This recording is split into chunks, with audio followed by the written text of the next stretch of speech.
leftfrance.fr, le premier site d'articles français et patriotes, présente Ici Sud Radio. Les Français parlent au français. Je n'aime pas la blanquette de veau. Je n'aime pas la blanquette de veau. Sud Radio Berkov dans tous ses états. Il est sorti de la forêt amazonienne comme le dernier survivant des Indiens. Mais c'était pas le dernier survivant, c'était le dernier président, en tout cas démocrate. C'était Joe Biden, Joseph Robinette Biden, son vrai nom. Eh bien, il sait qu'il s'en va dans 2 mois, très exactement, même un peu avant. Et puis, il a prononcé un discours, une petite conférence de presse, comme ça, sorti de la forêt amazonienne. C'était, si vous l'avez vu à la télévision, c'était assez spectaculaire. Et il a dit, eh bien, écoutez, nous allons autoriser Kiev à lancer des missiles à longue portée vers la Russie. Alors, évidemment, réaction des Russes, on va en parler notamment à la colonel Père de Jong, qui vient d'écrire un livre passionnant, Poutine, Lord of War, retour des boyards chez Marieure Éditions. Mais auparavant, il faudrait que je vous dise ce qui se passe sur l'autre front. L'autre front, c'est Washington. Je viens de passer une semaine à Washington. Et vous savez, Washington, c'est vraiment intéressant parce que c'est non seulement intéressant, c'est le cœur du réacteur. Il ne faut pas oublier que les ambassades du monde entier, Washington, capitale, bon, ça c'est classique. Le Capitole, c'est-à-dire le Sénat et la Chambre des représentants, sont à Washington. Et la Maison-Blanche, évidemment, président de la République, Washington. Mais il n'y a pas que ça. Le Fonds monétaire national, le Fonds monétaire international, qui nous guette, qui nous menace, et là-bas la Banque mondiale, tous les départements, justice, commerce, affaires étrangères, tout ça, le FBI, la CIA, Washington, le Pentagone, pas très loin. C'est-à-dire que vous êtes dans une capitale où ça a l'air très calme. Mais à l'intérieur, depuis que Trump est arrivé, depuis que Trump a été élu, et je rappelle a été élu aussi bien par une majorité de voix populaires que par les grands électeurs, puisqu'il avance, il est de 3 millions de voix en plus que Kamala Harris. Donc, c'est le feu. Pourquoi c'est le feu? Parce que il a déjà donné un certain nombre des gens qui vont gouverner avec lui. Et le casting, quand même, juste rapidement, faut que vous voyez. Alors, pour le Doge, savoir comment l'efficacité du gouvernement dans les dépenses publiques, ça nous intéresse, ça nous en France, surveiller les dépenses publiques. Eh bien, il y aura rien de moins que Elon Musk, X, Twitter, Tesla, SpaceX et compagnie, le multimilliardaire Elon Musk, et oui, qui est sorti de sa zone de confort, sera là avec Vivek Ramaswamy, une des découvertes et des révélations des Républicains. Suzy Wiles, chief of staff, chef de cabinet, qui va être très actif. Peter Excel à la Défense. Elisa Stefanik, ambassadeur aux Nations Unies. Stephen Miller, mais surtout, alors John Ratcliffe, la CIA. Marco Rubio comme secrétaire d'État aux Affaires étrangères, qui va remplacer Anthony Blinken. Tulsi Gabbard, qui était démocrate pendant 20 ans, qui est passé chez les Républicains, qui va être effectivement à la National Intelligence, c'est-à-dire qu'elle va surveiller, elle va être sur tous les problèmes de sécurité et d'intelligence à l'étranger. Et on pense que Kash Patel sera la FBI. Ça veut dire quoi tout ça? Et surtout, j'allais oublier, Matt Gaetz comme ministre de la Justice, Department of Justice. Et alors là, c'est vraiment la colère des uns, la panique des autres et les interrogations. C'est-à-dire que 2 mois avant, Trump donne son casting et ça fait déjà énormément de bruit. Et là-dessus arrivent les bruits de bottes. Les bruits de bottes, et quel bruit de bottes? Autorisation donnée à Kiev pour utiliser des missiles américains à longue portée sur le territoire russe. Qu'est-ce que ça va être? Et justement, on voudrait en parler avec colonel Père de Jong. Bonjour colonel. Bonjour. Alors, dites-moi, je rappelle que vous êtes vice-président de l'Institut Thémis, vous êtes spécialiste géopolitique et ancien colonel des troupes marines, et je rappelle votre dernier livre, Poutine, Lord of War, Retour des boyards, aux éditions Mareuil. Alors, à votre avis, nous on l'a senti, mais dites-moi votre avis. Alors, d'abord, qu'est-ce que sont ces missiles à longue portée? Jusqu'où ils peuvent aller? quelle est l'autorisation vraiment donnée? Et est-ce que, quelque part, ce n'est pas un jeu politique qui, en fait, se passe le dernier coup de Biden à Trump? Est-ce que ce n'est pas un jeu politique intérieur des États-Unis, ou les deux à la fois, mon colonel? Alors, vous venez de répondre à la question. Bien évidemment, l'élection de Trump, il y a une quinzaine de jours, est l'élément déterminant de tout ce qui va se passer sur le front ukrainien pendant les 2 mois qui arrivent. Parce qu'on voit bien ce qui va se passer à partir du 20 janvier, 21 janvier, 22 janvier, dès l'arrivée de Trump. Il va y avoir une mise en place d'une négociation, parce qu'elle a été annoncée officiellement, non seulement par Trump, mais par son environnement. Oui. Donc, ils vont lancer une espèce d'obligation, à discuter avec Zelensky. Donc, c'est ça le cœur du problème. Donc, les uns et les autres ont besoin de s'assurer une espèce de garantie dans le cadre de ces négociations. Pourquoi?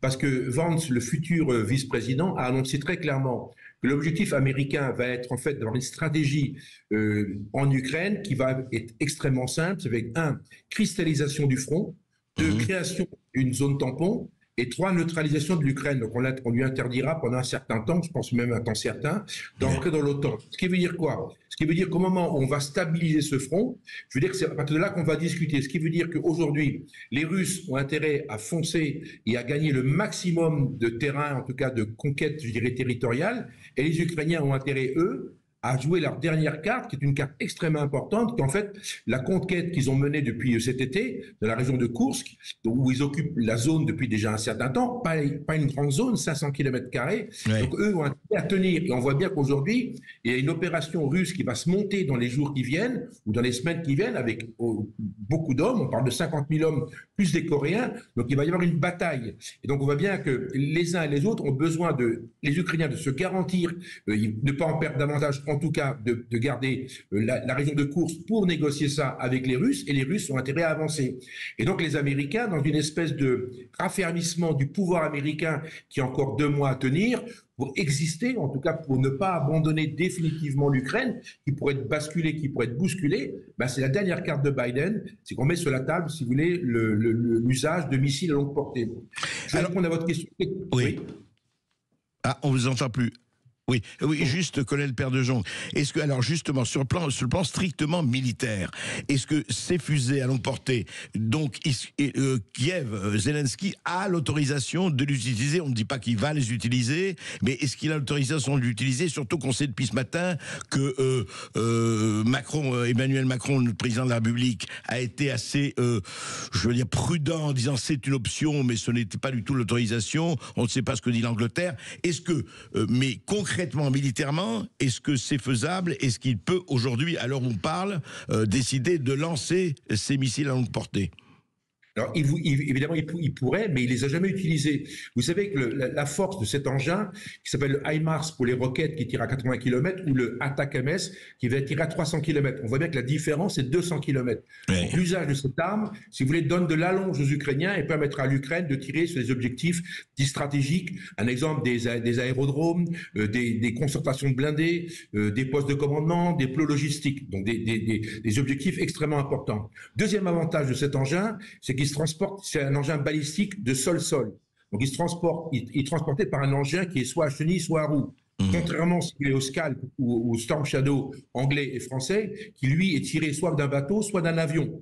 Donc aujourd'hui, si vous voulez, l'attaque MS, c'est un engin qui est facilement utilisable. Et j'imagine qu'il y a des Américains sur place pour leur conseiller. Donc aujourd'hui, ils peuvent tirer. Donc les Américains vont aider les Ukrainiens, si tant est qu'ils le fassent, avec le choix des cibles, bien évidemment, et avec l'emploi, parce que c'est un engin qui est extrêmement précis, à une dizaine de mètres, à 300 km, mais surtout, c'est un engin qui est relativement cher. Donc si vous voulez, c'est un fusil à un coup quelque part. Donc ils vont avoir un exemple, le Scalp, on en a donné une douzaine. Donc on voit bien que c'est pas un engin, c'est pas un fusil à répétition. Donc le choix des cibles est important. Mais c'est vrai que c'est un engin presque politique et qui va interroger les Russes, qui vont éviter les concentrations trop fortes, qui vont éviter de trop communiquer, qui vont reculer leurs aérodromes encore un peu plus. Donc on voit que ça met en place quelque chose. Encore une fois, ce que va faire Poutine, personne n'en sait rien. Mais Poutine, en tout cas, juste un mot, Poutine a parlé, évidemment, ça fait partie du bras de fer, en disant, écoutez, s'ils attaquent des objectifs à l'intérieur de la Russie, nous n'hésiterons pas. Il a encore une fois brandi la menace nucléaire. C'est sûrement politique, mais enfin quand même, ce n'est pas rien.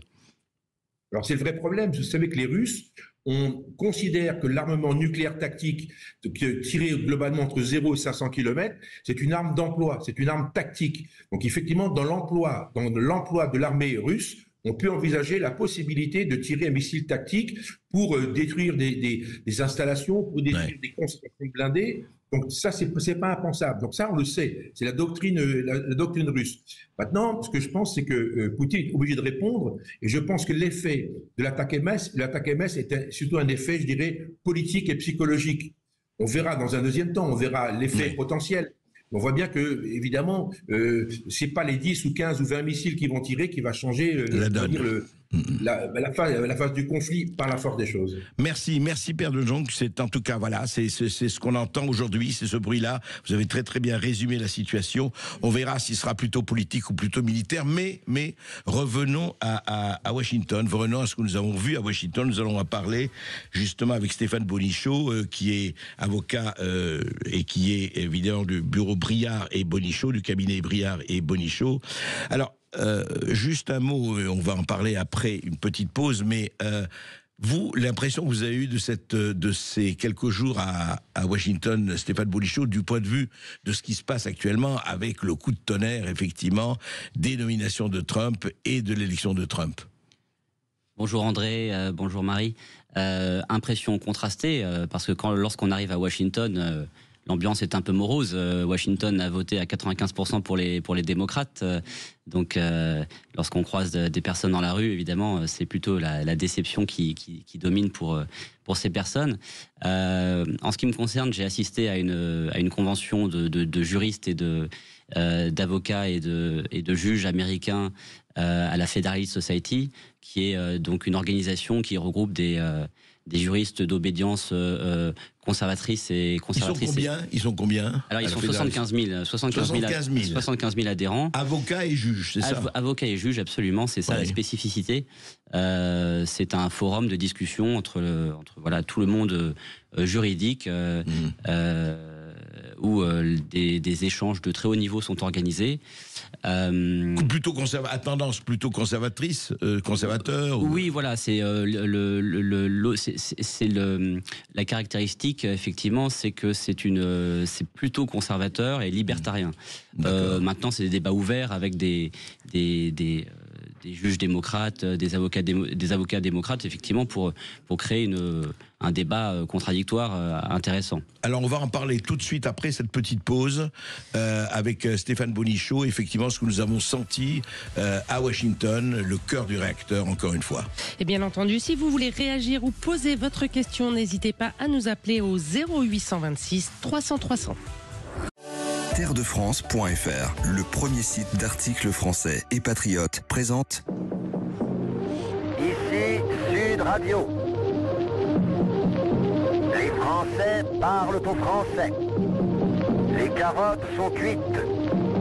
Les carottes sont cuites. Sud Radio Berkov dans tous ses états. Ce n'est pas Dallas, c'est Washington, ton univers impitoyable.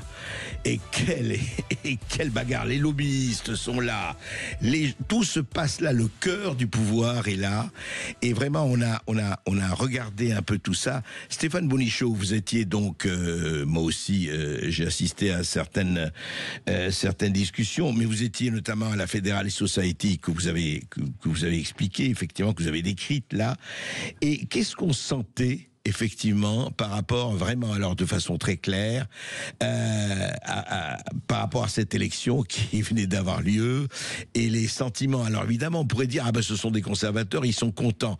Mais on a constaté que c'était beaucoup plus nuancé que ça. Absolument. Nous avons été un peu surpris de voir que certaines personnes qui assistent à ces forums juridiques étaient très réservées sur... Mitch McConnell, notamment l'ancien porte-parole des Républicains au Sénat, et qui est aujourd'hui dénoncé comme traître par les Trumpistes. Absolument, absolument. Trump considère que le Sénat, sous son premier mandat, avait été un poison quasiment. Il avait beaucoup freiné ses réformes, et il y a une véritable défiance maintenant entre le parti républicain traditionnel et Trump et son entourage. Donc la question, c'est de savoir sur qui va-t-il s'appuyer à l'avenir. pour constituer son administration, ses ministères. Là, on a vu que ces nominations, enfin les nominations qu'il envisage, qui doivent être confirmées par le Sénat, ce qui est encore... ce qui n'est pas joué. Oui, parce que vos auditeurs doivent savoir que tous les ministres doivent être confirmés par le Sénat. Contrairement à la France. Voilà, exactement. Alors, certes, le Sénat est dominé par les Républicains, mais ce sont des Républicains... Oui, pas toujours qui ont rejoint Trump de gaieté de cœur. Voilà, ce sont des Républicains qu'on peut appeler... Rhinos. Voilà, ils l'appellent en américain Republicans in name only, c'est un républicain que de nom. Parce que les Trumpistes estiment qu'on a transformé le parti républicain. Exactement. Donc, voilà. Des républicains un peu traditionnels. Voilà. Donc à Washington, c'est une certaine réserve. On attend de voir ce qui va se passer. Il y a eu une douche froide pour les juristes d'obédience conservatrice avec la nomination de Matt Gaetz, qui laisse penser, puisqu'il serait nommé ministre de la Justice s'il est confirmé par le Sénat. Mais alors certes, il était à la Chambre des représentants, c'est un élu de Floride. Oui, mais pour autant, il n'est pas du tout issu du sérail juridique et il est assez connu pour ses problèmes, ses outrances, et puis il a eu un certain nombre de poursuites. Voilà. Enfin, assez mineur par rapport à d'autres, mais disons qu'il en a eu, oui. Ouais, voilà. Mais donc vous avez senti une inquiétude, quoi, une vraie inquiétude. J'étais surpris de voir qu'effectivement, c'était pas nécessairement la joie et l'enthousiasme qui prédominaient. C'est plus une certaine réserve, voilà, une certaine réserve. Et parmi les gens que je fréquente à Washington et qui sont ouvertement républicains, certains n'ont pas voté pour Trump. Oui.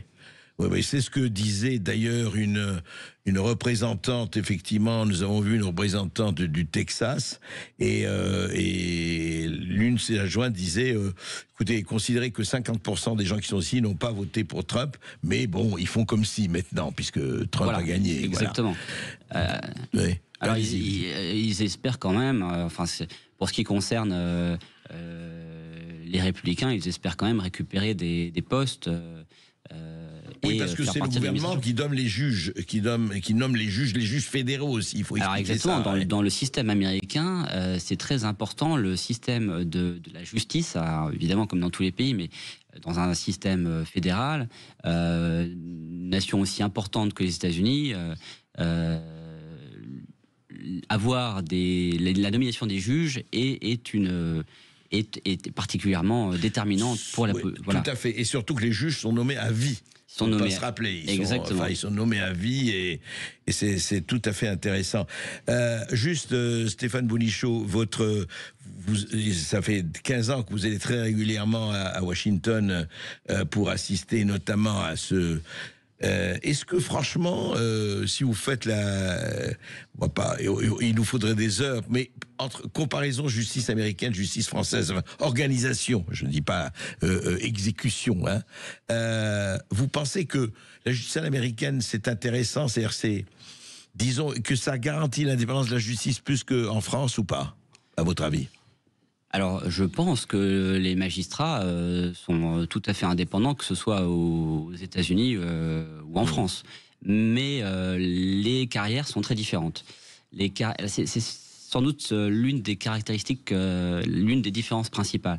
Aux États-Unis, vous avez régulièrement des avocats qui deviennent juges, des personnes qui sont dans l'administration qui peuvent devenir juges, qui sont nommés, des professeurs de droit qui vont ensuite à la Cour suprême des États-Unis, alors qu'en France, les magistrats, ce sont la plupart du temps des magistrats de carrière. On rentre à l'école de la magistrature ou dans le système. On ne peut pas changer de métier comme ça. C'est possible, mais c'est beaucoup moins courant qu'aux États-Unis, où c'est véritablement la carrière, c'est souvent d'être assistant d'un juge, ensuite d'être avocat, en parallèle d'enseigner le droit, et puis ensuite on est nommé juge dans le circuit fédéral, et puis si les choses se passent bien, on peut aller jusqu'à la Cour suprême.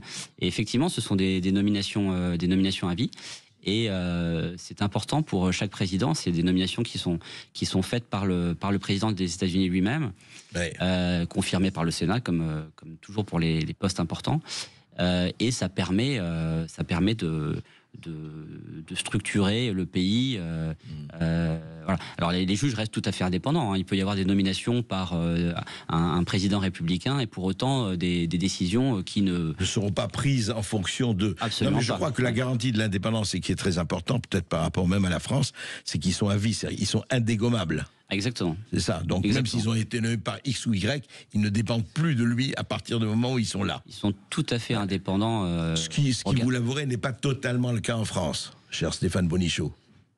Je veux croire que tous les magistrats sont tout à fait indépendants et intègres. En tout cas, tous ceux que je connais. C'est bien. Vous avez raison. En tout cas, il faut croire dans la vie.